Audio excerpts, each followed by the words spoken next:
Cuaca mendung hari ini di Cirebon. Dari tadi malam juga udah hujan terus. Makanya saya sekarang bawa mobil. Oke, hari ini di vlog ini gue bakal sharing tentang gimana caranya meningkatkan skill berbahasa Inggris. Gue bakal interview beberapa teman, beberapa kakak kelas yang emang jago dalam bahasa Inggris. Terus kemudian ceritakan gimana caranya berbahasa Inggris dengan baik dan benar.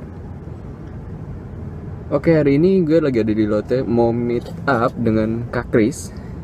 Dia salah satu debaters juga. Tapi kebetulan dia belum datang kayaknya. Janjinya jam 10, cuman sekarang jam 11 belum kesini. Oke, sambil nunggu kita mau ke Lotte dulu buat ngecek harga sembako, terutama sabun Molto buat dijual di rumah. Oke, ikutin aja.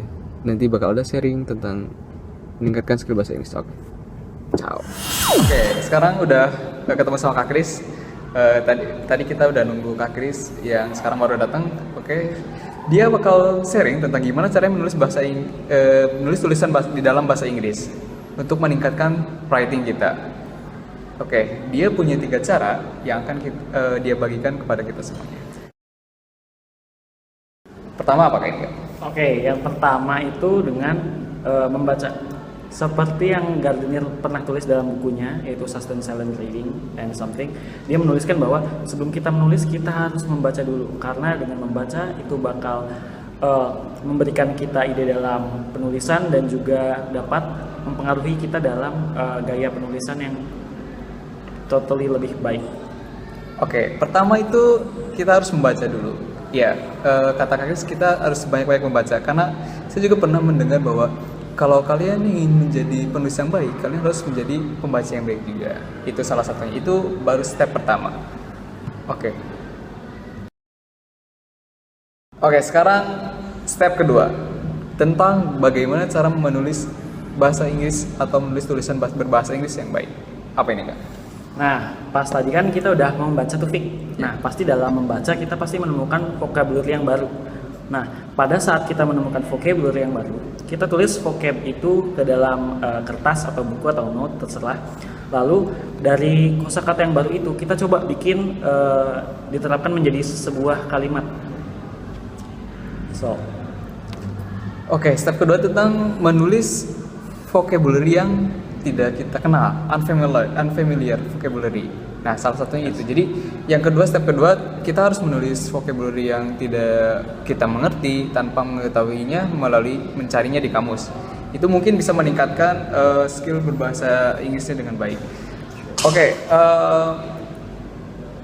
dengan menulis unfamiliar word, kita bisa meningkatkan tulisan kita lebih baik lagi, benar nggak? Sip, totally. Ya, setuju banget. itu step keduanya. Step ketiga itu tentang penulisan bahasa Inggris, masih dalam writing passage in English. Jadi step ketiganya apa lagi nih, Kak? Jadi step terakhir setelah kita menulis kosakata yang baru itu dalam sebuah kalimat, sekarang setelah kita udah dapat itu semua, kita udah memahami setiap kosakatanya, coba sekarang terapkan atau pakai setiap kata-kata yang baru kalian dapat itu ke dalam satu passage, entah itu mau cerita tentang kehidupan kalian atau apapun, kalian coba tulis dalam satu passage. Nah, dengan terbiasanya kalian menulis dengan kosakata yang baru, otomatis secara skill vocabulary dalam penulisan akan meningkat, dan dari semakin banyak kalian membaca juga, di situ bakalan gaya penulisannya bakalan berubah. Itu sih yang saya rasakan. Dan juga menjadi menjadi bahan penulisan paper saya untuk mendapatkan S1. Oke. Step terakhir tentang menulis vocabulary yang baru. Itu dengan kita menulisnya dulu, membuat list daftar vocabulary yang baru, kemudian kita merangkainya menjadi sebuah kalimat. Syukur-syukur kita menjadi sebuah paragraf. Dan ya, apa yang Kak Kris lakukan itu terhadap papernya Kak Kris ya, seperti itu. Jadi kebetulan Kak Kris sudah lulus dari S1-nya dari pendidikan bahasa Inggris, dan dia banyak sekali pengalaman tentang gimana sih caranya menulis dengan baik dan benar dalam berbahasa Inggris. Itu aja. Oke, terima kasih Kak. Yo, anytime.